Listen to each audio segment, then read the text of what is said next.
It's all new and it's a first for Jaguar. On this edition of Test Drive, the F-Pace.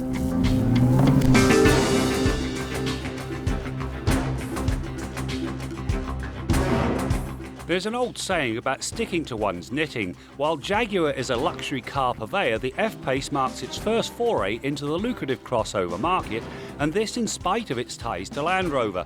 As with the XC and F-Type, Jaguar slides its aluminum-intensive structure under the brightwork. In this case, 80% of the body is aluminum. This and things like the composite liftgate help to reduce the mass of the F-Pace, which in turn helps overall performance. The cabin of this F-Pace has been very nicely finished for the most part. I love the seats, they're very comfortable. The steering wheel is very easy to live with, as are the gauges because they're clean and uncluttered. And even the infotainment system, well, it now manages to keep pace with the driver. The things I didn't like, some very hard plastics in places, and all of the stuff that covers all of the instrument panel and the door panels, well, let me just say, there was no cow sacrificed in the name of luxury. While the F-Pace is available with a 2-litre turbo diesel that has great torque and fuel economy, it's the 3-litre supercharged V6 in the S model that's the real deal. With 380 horsepower and 332 pound-feet of torque on tap, it's responsive off the line and it pulls strongly through the mid-range. A big part of the speed equation is down to the 8-speed automatic transmission and the fact it has 6 performance gears along with 2 for comfortable highway cruising. The powertrain combination delivers a fast run from rest to 100k in 5.5 seconds, which is quick for a crossover. In keeping with Jaguar's rear drive philosophy, this F-Pace sends all of the power to the rear wheels. However, when the system picks up slippage, it can send up to 50% to the front wheels, and it does so in 165 milliseconds.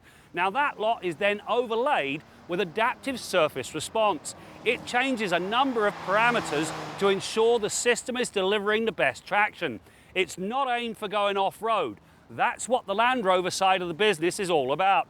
This thing keys on-road performance. Riding on double wishbones up front and an integral link at the back, the F-Pace arrives with a great deal of dynamic grace. The S builds on the basics by adding Jaguar's adaptive dynamics system.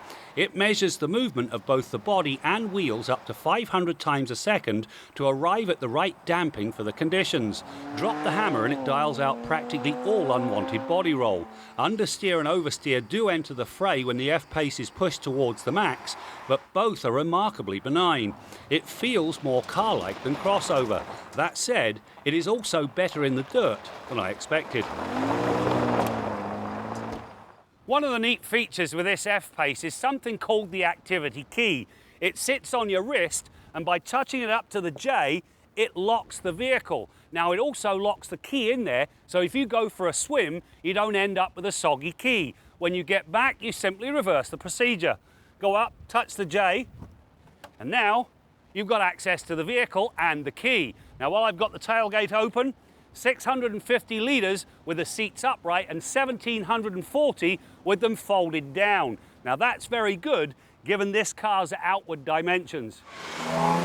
The variable ratio steering and brake-based torque vectoring further the handling cause, as do the monster 265 40R22 tyres on the test car. The driver can tailor the driving characteristics. Normal is ideal for the city, dynamic when pushing through the pylons. In each case, the setting modifies the throttle, transmission shift point, steering feel and adaptive dampers through a central touchscreen or buttons. In the end, there is a setting for just about every eventuality. This new F-Pace is a formidable entry into the luxury crossover segment. It's got good power, great handling, and in spite of some of the materials, a very nice interior. Just think of it as being an on-road ride with just a little bit of off-road ability. That's exactly as it should be for a Jaguar.